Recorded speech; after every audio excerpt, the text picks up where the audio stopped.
Okay, here we go. Hi guys, I'm here with Felicia with Bits and Such, and look at what just happened. We were photobombed, or video bombed. Yay!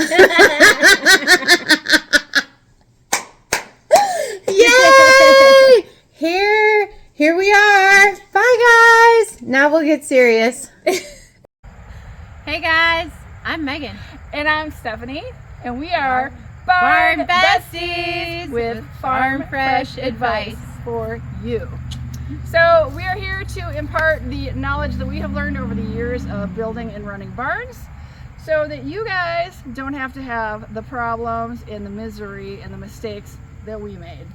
Hope you enjoy our videos. Make sure you hit the subscribe button, right? Right, and we hope to save you time and money on your new adventures. Absolutely. Hi guys, it's Megan with Barn Besties. Unfortunately, Stephanie couldn't be here today, but guess who's here? Felicia. And she is with Bits and Such. And guess what she does? She is a bit fitter. I have had her come to the farm for how many years, Felicia? Oh gosh, at least 3 or 4 now. Maybe right? even more. Yeah. I think it was before the COVID. More. Yeah. Well, COVID doesn't count, so. Okay. Yeah. All right. Now tell me about yourself. Like, how did you get into bit fitting? And why? It was a little bit of, I was at the right place at the right time. I met the right person. So Kim Gentry, she is out of Memphis, Tennessee, but travels the country, and probably maybe soon to be internationally. But she is an international Grand Prix dressage rider who she wanted to do something different. So she turned her training business into a bit fitting business. Awesome. So she got with different brands like Bomber, Nuishula, Herm Springer, some more. We also work with bridles to educate herself on, basically how fitting a bit works, how fitting a bridle works, anatomically what you need to look for. And with her training skills, she started Bits and Such, this business. And I just kind of came along. I actually wanted to be her barn manager. She already had a barn manager. We ended up moving away from Memphis, but still kept in touch. And she asked me if I wanted to do customer service. And I was like, well, okay, sure, I don't have a job, let's do that. Yeah. And she kind of reeled me in slowly and started training me. So I actually trained with her for 3 years before I ever did my own bit fitting. Wow. Yes. Wow. So you know some things. I know a little bit. Yeah. So lots of just watching her do fittings. She's critiquing me while I do fittings, and then a ton of just education.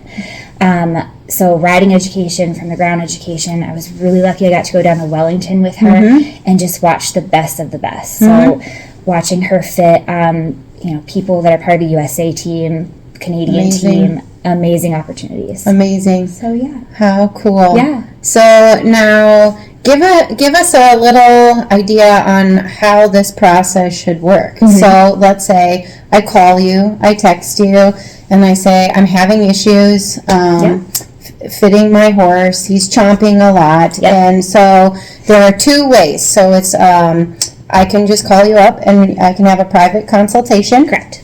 Or I could have a clinic. I could host a clinic. So let's say you guys are in Iowa, in Idaho.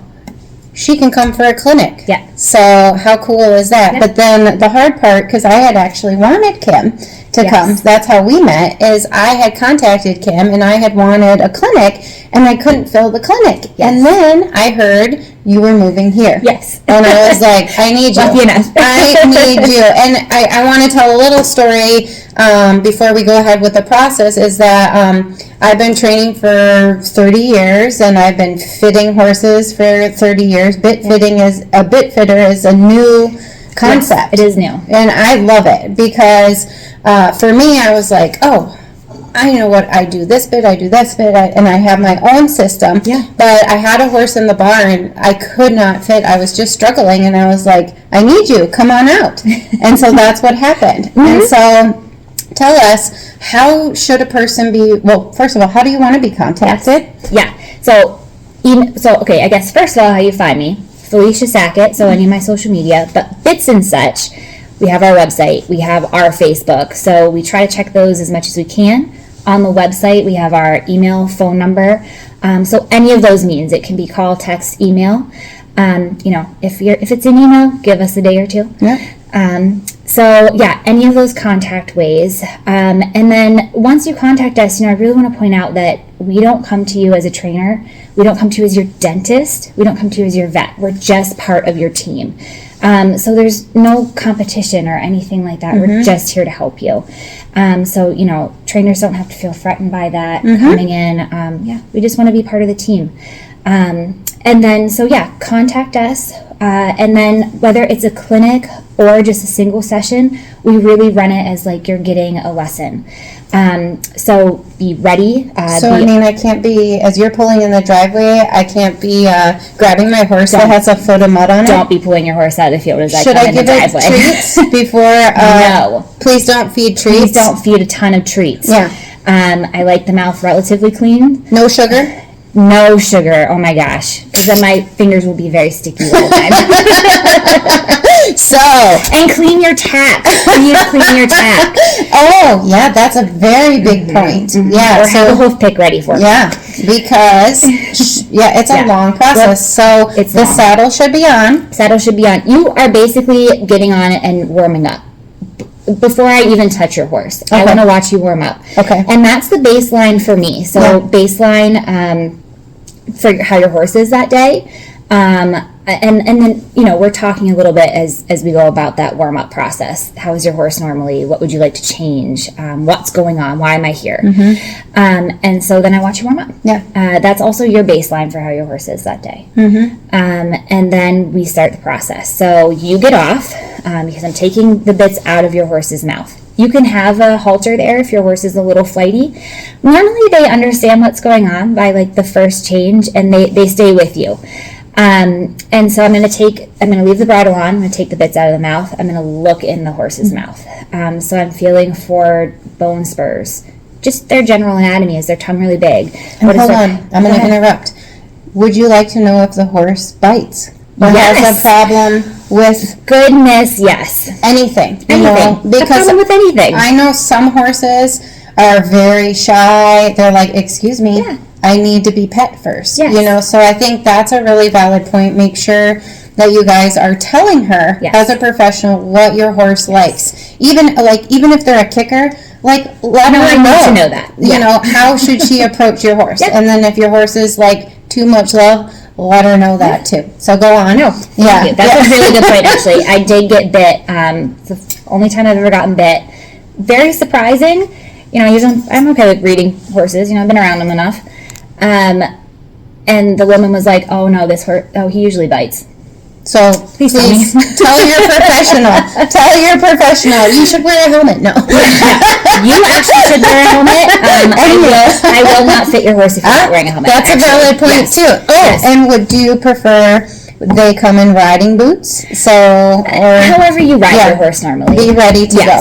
Yes, just be ready to go. Be ready to warm up when I get there. So then after you do that, I'm going to check your horse's anatomy. I'll also check your horse's head. Is the bridle fitting properly? Do I think they're uncomfortable in any way? So all those things go into it. And from all of that data that I collect, I pick a bit to start with. And sometimes I nail it with the first bit. And we end up going back to that bit. She really does. She knows what she's doing, people. It is wild on how you'll pick one, and I'm like, oh, this is amazing, but we keep trying. Just to make sure. How many times? And so it could either be a snaffle, it could be a double bridle, and she always starts with the snaffle. And so the bridle's left on, they tie up all the extra little things. But how many times can you try a Berdoon or a snaffle? Like, how many do we go through? It really depends on the horse. And some horses can be really tricky. And it could be something that I've never seen before. So I've really got to kind of puzzle through it and try it. And that's where rider feedback, and then I'm obviously watching you ride and looking for all the things that I want to be seeing, is really important there. And I would say then trusting the process. Some people get very impatient, and I understand that. Because it's a lot of getting on and off. And also I would say don't try to overanalyze it. Just better or worse, like today, I think one of the words was more supple, less supple. Yeah. Right? So just those things. And it's my job to think like, okay, what's the neck look like? What's this look like? Your job is to say, is it more rideable? Right. And I think too, like, a valid point is I can get on and immediately right away I can tell that the horse is unhappy. You don't have to do walk, trot, and canter. You can save your horse. So I'll just walk right on over and we'll take the bit out and we'll move on to the next bit. I think that's super important. The other thing I want to bring up is because we've done multiple visits with multiple situations. So I will have a client that is at work and she doesn't want to be here, and so I will actually ride the horse and give the feedback. I will also have a client here and they will be with us through the process, but I will be riding the horse until the end. And then I also have the third option where it's the client who is only riding the horse. What do you prefer? Does it matter? So again, each individual is different. A little bit of it is you are an amazing trainer. You've been doing it for a very long time. You kind of understand the differences. The first point that you made about kind of saving your horse and the timing of it, an amateur might have to do walk, trot, canter. And they might have to do more with each bit to really put it in their mind. I might not need to see that much. But I want them to feel it. And I want them to be comfortable with the experience. You, as a professional, are able to do that. So yeah, that's going to differ a little bit too, honestly. You will always be faster to fit than an amateur. Just how it is. As far as you riding client horses, situations are different, and you know your clients very well and your horses very well. I think my ideal, and this is also if your client is the sole person riding the horse. I know there are client situations where you are mostly going to show and ride the horse, and so then I probably want you on more than the client. But if the client is really the only one riding the horse, showing the horse, I want them on and you training them. Because the other thing, one, you're training them, and so they're riding differently than maybe they would with just me and the client. Two, you're giving me insight that maybe the client isn't able to kind of verbalize and understand as much as you can. Gotcha. Yeah. And, even if the horse is being naughty or something that day, which isn't necessarily a bad thing during your bit fitting, you can tell me whether that is a normal thing for that horse or if it maybe is the bit. Right. So, yeah. Very cool. Very cool. Anything else we want to talk about? I think those are the really main points. I mean, any questions, please call and ask us. We are a wealth of information. Check out our website. Don't judge it too hard because I designed it. Oh, I haven't even seen it. I always call or text. Yeah. And the beauty of Felicia is she's an amazing resource. I text her all the time. I'm like, what do you think? Or I send her a picture. Like for this horse, I want her to see. After I had her come today, and she hadn't seen my St. George horse, and so there's some issues. I'd like my horse to be more comfortable, and I've had the vet look at my horse, and then I've shown her, and I've put her in different situations, and I'm like, I think there's something more we can do. And so I had her come out, and so I think that's really important to have this resource, and then she may not be able to come back out again after the bits have been ordered, so I can send her a picture. So huge very easy to do resource. Yeah, very huge easy to do. Resource. And then tell us about payment. Do you accept credit card, check, cash, all the things? Yes. So how I do it, and Kim does it a little bit differently since she owns the business, my consult fee is coming directly to me. It doesn't go through Bits and such. So I would prefer that in anything but a credit card, so I don't have to pay that extra fee. But for your bits, if you're ordering through us, you can absolutely use a credit card or any other form of payment. So try to keep it as simple as possible. But yeah.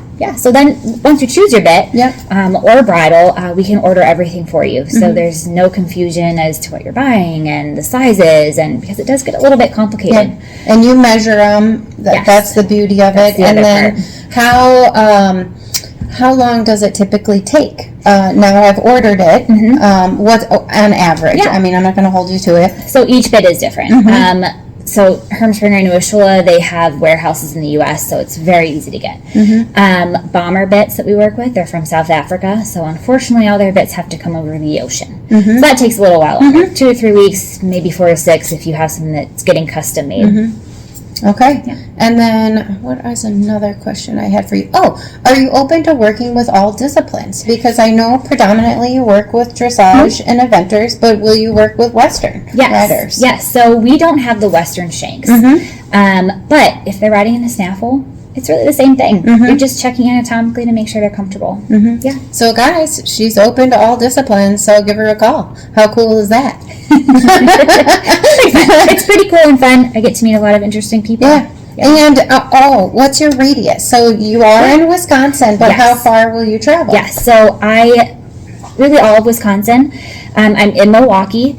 So I would say if you're very far away from Milwaukee, I'd want a few people, at least, I'd love a full day. And also I charge you a trip charge. So the more people you have, the more you can split it with.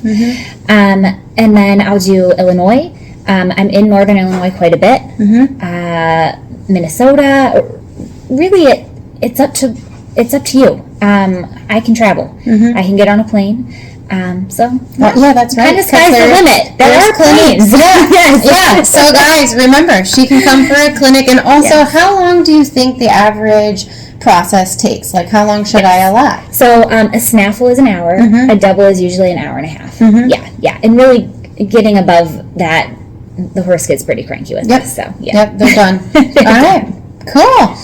Is there any other information our viewers should know about in having a bit fitter out? I think we covered everything. I think we covered quite a bit. Yeah. We did good.